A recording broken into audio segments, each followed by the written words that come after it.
Welcome. Hi. It's nice to see everybody. So I'm going to start with a tweet that I saw actually a couple of hours ago.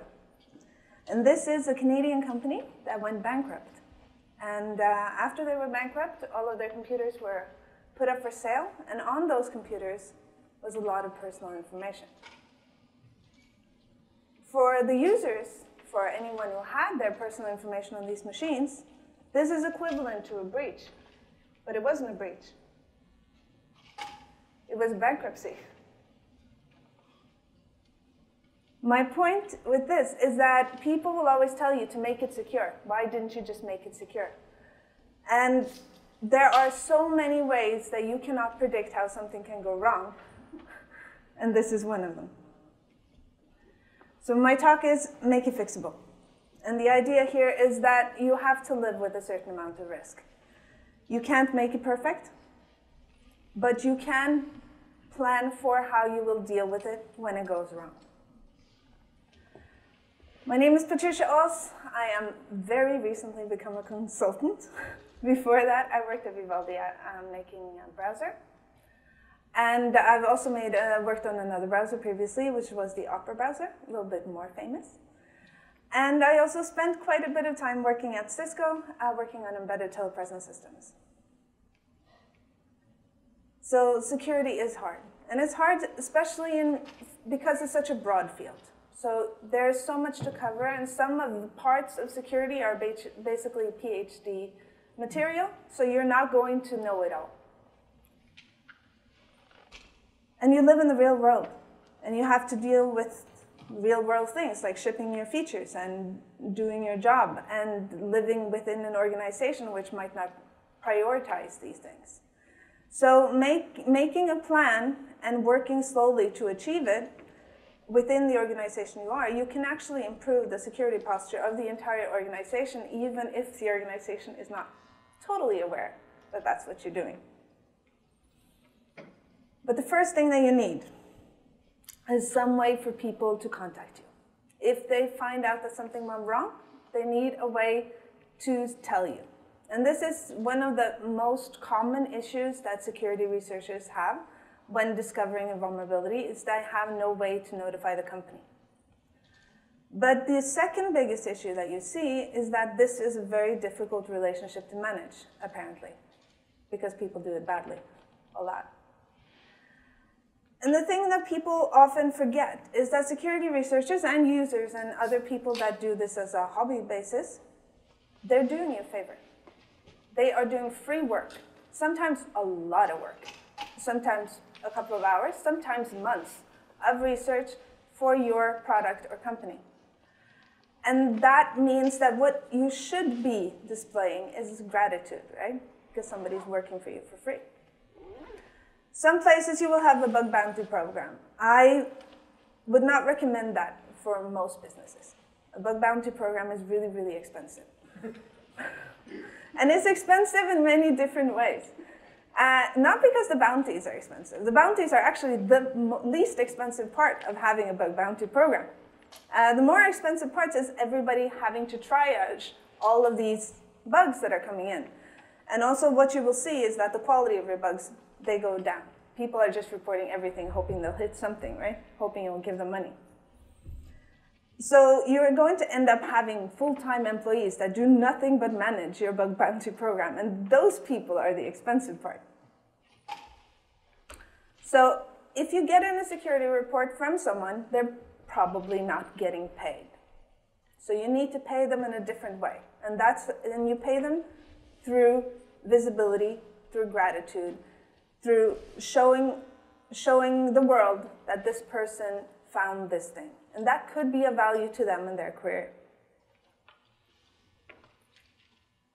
We're talking about vulnerabilities, but vulnerabilities are many things. And we often think of them as like, okay, you have this like Stack Overflow. And if you're interested in Stack Overflows, come to my talk tomorrow. But most of the time, they can be weirdness. Sometimes it could be a bug, but oftentimes it could be something like dependency that had a bug. It could also be somebody that did something wrong. It could be many different things. And a system could be pretty much anything. It could be a product, but it could be a back-end system, or it could be an election system. Election systems have bugs. So we're going to talk a little bit about very common scenarios. And I'm sure that most of you will be very familiar with all of these scenarios. And what I'm going to try to talk about is a little bit of what we can do to try to manage the risk that occurs in these scenarios. So the first one is unable to roll out fixes, then no control over dependencies, then the team is gone, it's in our code, my boss made me do it, and user experience of security. So unable to roll out fixes. This is very common in most companies, but not always known. It means basically you have some system or some component that you don't have control over. It could be that it was made a long time ago. Nobody actually had the source code. You only have the binary and it's running somewhere. It could mean that you had some kind of off-the-shelf software and the company went out of business. There are many ways that you can end up with some kind of black box in your organization, which is hard to fix. It doesn't have to be in your product. It could be something on your network. The two things that make this difficult to deal with is that you have no way to update it. And you don't have any way to update it, maybe because you can't actually ship any kind of update to the device. But you have to, first you start with, okay, I have to have a way to build it. Then I have to have a way to actually put the new build where it's supposed to be. Both of these things have to happen. What you often see is that people worry about trying to fix a vulnerability, but stop worrying about how they're going to actually get the fix to the user. If you can't get a fix to your user, any fix you have is not worth anything.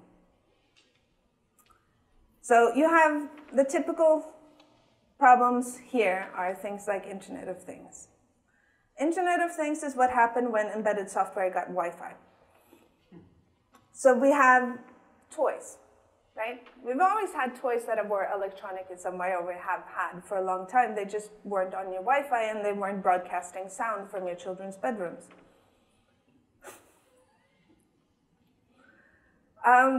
Or something like the Mirai botnet, which was basically just all sorts of little things that you can use for maybe launching a DDoS attack. And suddenly your surveillance camera is DDoSing some journalist, which is unfortunate.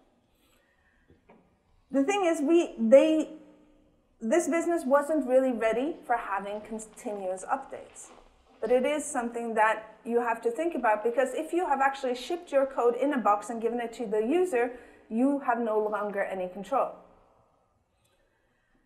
Then you have the typical shelfware where you basically just got it. Somebody decided it was better to buy some kind of off-the-shelf thing, and then the company went out of business. And in this business, people go out of business. That is something we do very well.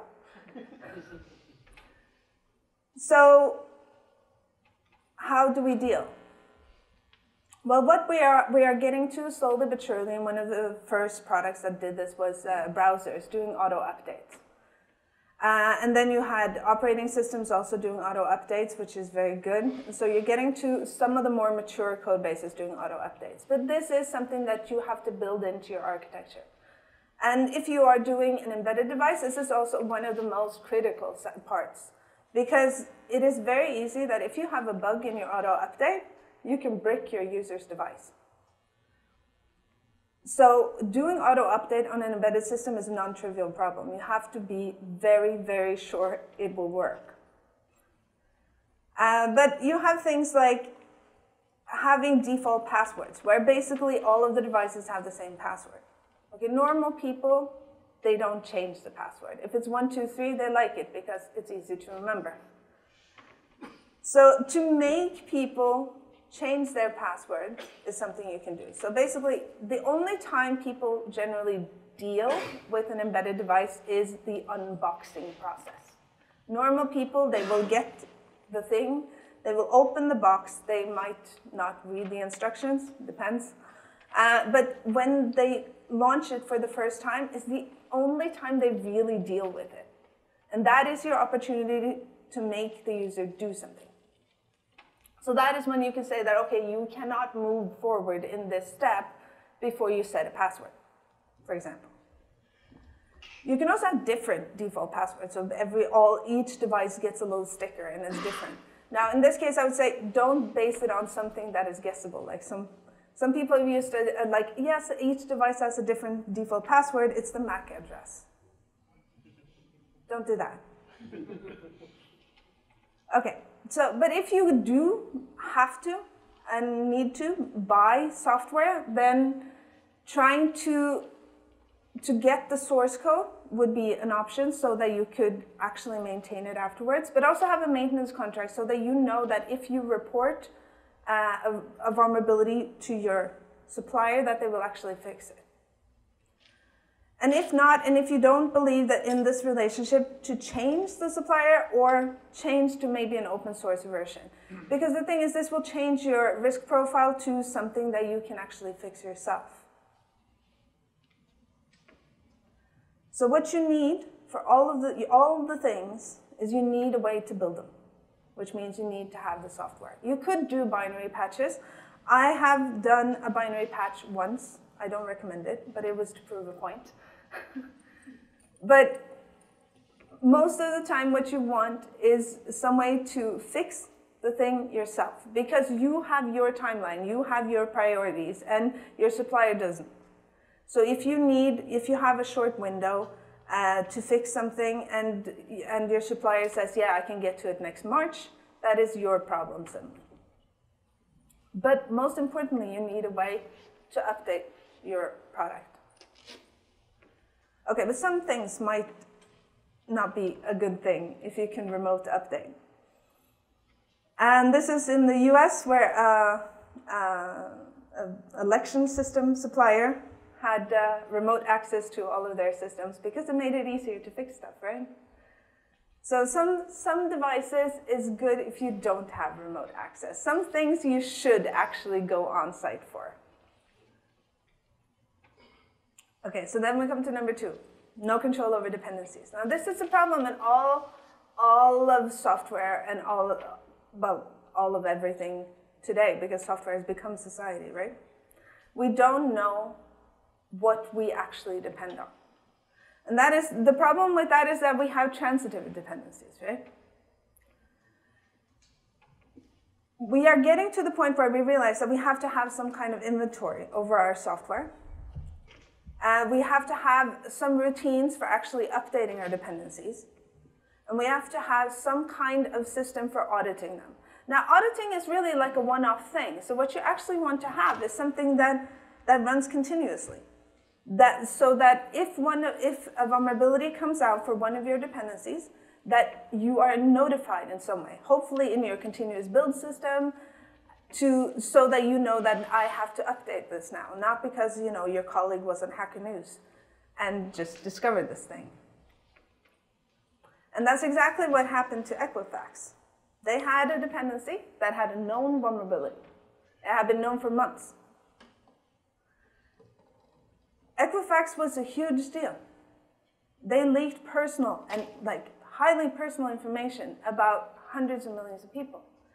And that is one of the biggest things that it's important for us to remember, that our users trust us, and that personal information is something that we should guard. With Hartley, the bug was in OpenSSL, and it was something that was really, really hard for the end user or even the application to fix. You had to have a fix in the operating system, and that meant that you have to have updates of the operating system or the platform. And that wasn't always so easy, because the users might, for some reason, not be able to update. And there was no way to force them to do that. But one of my favorite ones in weird things that can happen to you is LeftPad. LeftPad was a mini JavaScript library. It's like 20 lines of JavaScript.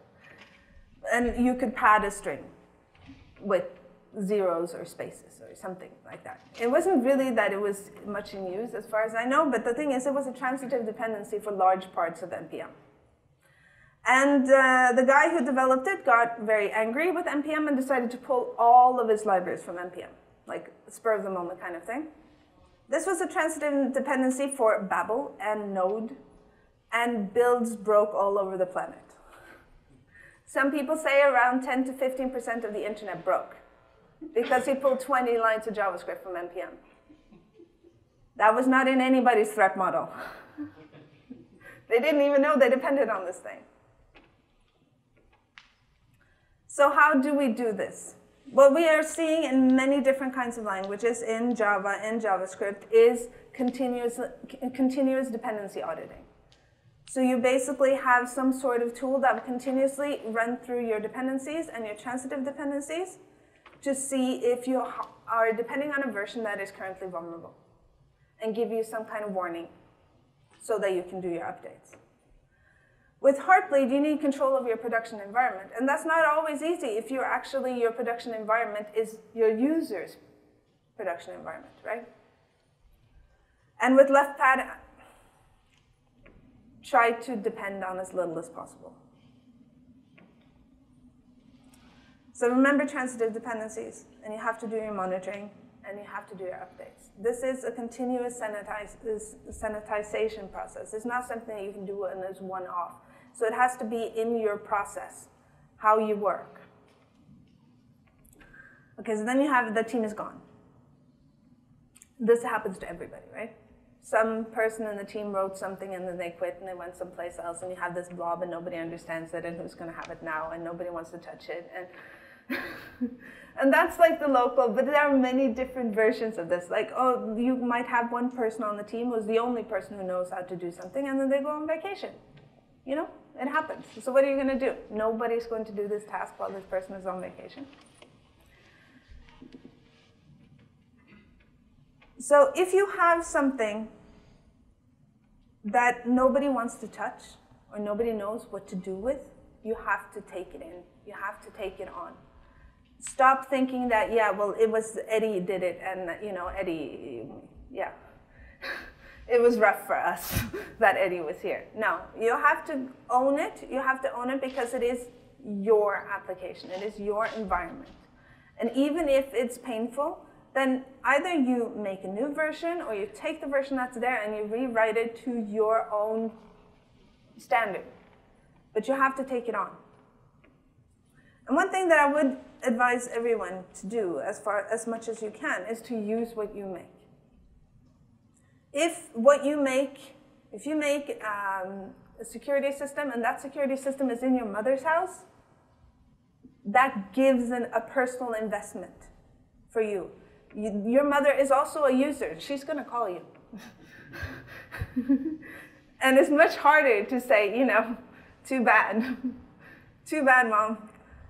So try as much as you can to get a personal investment in what you're doing, because it does change things. This is the one that everybody's afraid of. But actually, this is like your best case scenario. If you have a vulnerability in your code, that means you have a build environment. That means you have the code. That means you have a way of shipping. You're good. The way you can mess this up is usually in the PR department. So not too long ago, there was a password manager that was shipped with Windows as a browser plugin. And it had a vulnerability reported by Travis Ormandy, a famous security researcher. And his quote was, "Allowing any website to steal any password." And this was shipped. And what happens was that after it was reported in an online newspaper, the vendor sues the reporter. This is not a good look. Don't do that. Nobody will actually believe that you take security seriously if you don't take vulnerability reports seriously. People think you will be hiding things, and people won't trust you anymore. Speaking of trust, this was an incident at GitLab.com. Regular maintenance, somebody was maybe a little bit tired. What exactly happened, we don't exactly know what he did, but he basically deleted large portions of GitLab.com. And it was an accident. And it could happen, you know? But the thing is, they were like, no, but don't worry about it, we have backups. And they did all of this live. And I was paying attention at the time, so it was very interesting to see this unfold. Because they were like, no, but don't worry, we have a backup. We're going to bring it up. It's going to just take a little bit of time. And then it's like, that backup failed, unfortunately. We hadn't tested that backup. Okay, but we have another backup, so we're going to do that one. And they did a series of backups that failed in real time that they reported. They kept a continuous log, a public log. It must have been absolutely horrifying. But they did. But the thing is, I heard of several companies that said that they would move all of their stuff to GitLab.com after this incident. Because you know two things about GitLab.com after this. You know, they test all their backups.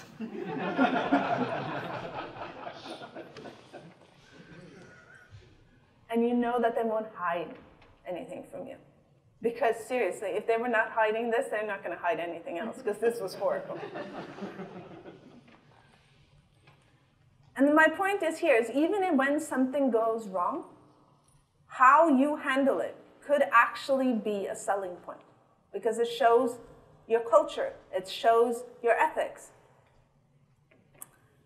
So prevention is great, and please do, but you still have to ship it. So the cure is to ship. My boss made me do it. What do you do if the feature is the bug? What do you do if your boss tells you to do something that you know you shouldn't do? It might be a privacy issue, it might be unethical, sometimes it could be blatantly illegal. The Volkswagen case, an engineer went to jail. It wasn't a manager who went to jail, it was an engineer who went to jail. This I find is very interesting. It was a game.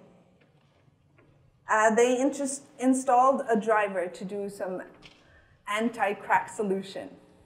And the driver was basically, okay, so you give me some code and I will run it with kernel privileges.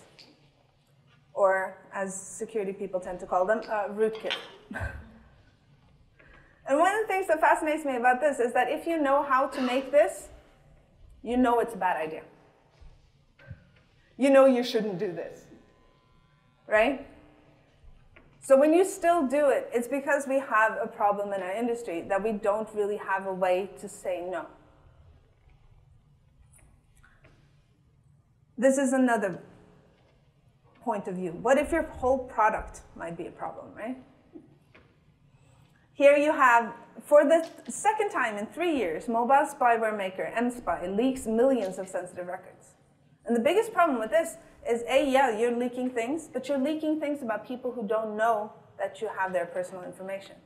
Because people are being spied on with your product. So the information that you're holding is information about innocent people that are being spied on by their spouses, their jobs, their something. Might be a product you shouldn't make. So how do we deal with this? We need to protect what we make, and we need to protect our users. But it's very difficult when we have many places in the world, no workers' rights. If you say no, they can fire you. And nobody's going to take the risk that I'm going to lose my healthcare and my house and my everything for my job. So workers' rights and unions is in the best case of our users, is in the best case of our products. And it's something that we should work towards, because we have to have a way to make it possible for us to say no. We shouldn't do this. But if you don't have these things, then my best advice is actually to find a powerful ally inside of your company and have them do this for you. Because nobody's going to listen to you if you don't have any power, if you don't have any influence in the politics of your company, you're very easy to ignore. So you have to find somebody really high up that you know has your kinds of ethics and try to have them present this. That will also protect you because you can be as surprised as everybody else when the project is pulled. You're like, oh, really? Yes, yeah, I thought that was bad too. Very recent, you had an example in Google with the Dragonfly project, where Google is launching a censored search engine in China with easy access for the Chinese government to both manipulate your search results and also to surveil you. This was leaked by a Google employee who wrote first a memo in-house describing the project, which Google tried to delete all versions of. And there were internal protests inside of Google. These are people inside of the company trying to stop something that they think is bad. And there's a Danish shipping company called Maersk, and they got infected with ransomware. And this ransomware, it spread all over the globe. It shut down all of their operations for a long time, partially for months. And it had already been reported in-house that they had a problem with network segmentation. But nobody listened, nothing was done, and the whole company suffered in the billions. These people sometimes win. In-house people win and they stop things, but nobody will know. So that's why I call them the unsung heroes. I do not recommend you going to the newspaper. It's really bad for your next employment. So ship it, control it, own it, live it, and protect it. But in the end, you need some way for having people to tell you, and you have to ship. So the last part is about the user experience of security. Do you know what this is? Yeah. This was the user interface for the person who made the alarm, the rocket or the missile alarm in Hawaii. And it's very easy to tell that it was hard to tell apart these two in this fabulous user interface. Users won't read text, so don't use text to warn your users. People can get blinded by errors very easily. So you will see users have permanent error warnings on their screens for months, and they don't even see them anymore. And they will all try to get out of this situation. Whatever the dialogue you put in their face, their goal is behind that dialogue, and they just want this to go away. So don't leave it up to the user. Have good defaults. Don't ask the user about everything. Try to ask the user as little as possible. And when you really, really, really have to ask the user, then ask them very explicitly in languages they will understand. Because very often we use like weird technical language that nobody understands. They will trust you. So be trustworthy. This is our responsibility. We have to be worthy of the trust that they show. And so ship it, control it, own it, live it, protect it, but design for it. And that's my talk. Thank you.